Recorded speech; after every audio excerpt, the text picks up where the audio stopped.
.com is an Arabic word which means mount.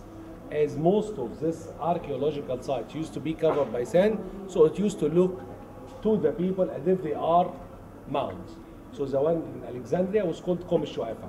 The one in here is to be called Qom Ombo. So the original name of the city is Ombo or Ombus on the Greek text.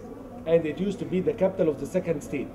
It didn't have much big repetition except the temple, which is right here. This temple actually would be considered as an exceptional temple from the group of temples that we are going to visit. Why? Because always when we visit a temple, there is a main god and consort with a child. So we're talking about one trinity. This temple exceptionally is dedicated to two main gods and two trinities.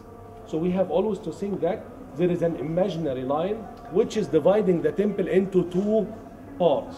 One at our right hand side and one at the left hand side.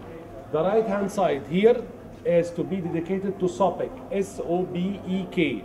And Sobek is the crocodile-headed god.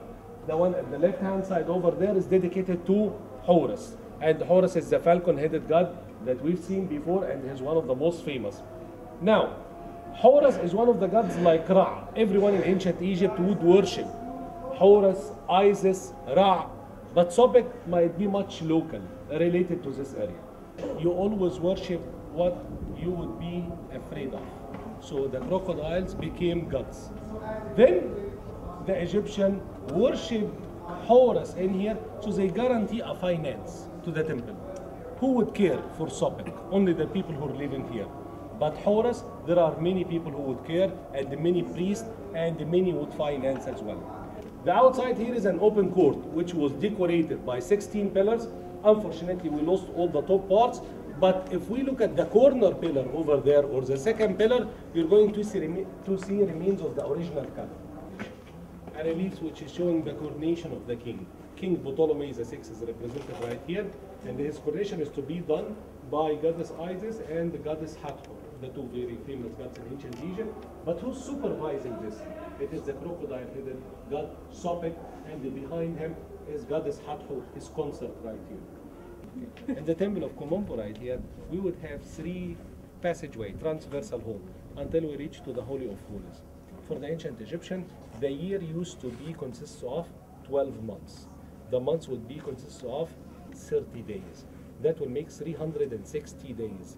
After that, by the end of the year, they would add 5 days, which they thought gods were created during these 5 days. And every 4 years, the Egyptians are going to add one complete day to the year. Do you know what does it mean? The year in ancient Egypt is 365 quarter days, which is exactly as of our year nowadays. They made this schedule, which has the names of the days in some months along the year, and right here they mention the celebration which would be done in some of the Egyptian temples. Like, if you take this as an example, you will find a sun, and then this is number 10. 10 and 10 are 20. Each one of those sticks is 1. So it's the 28th, the day 28th of the months, the 4th month of the Egyptian year, and then that will be the celebration of the temple in Aswan, Philatel.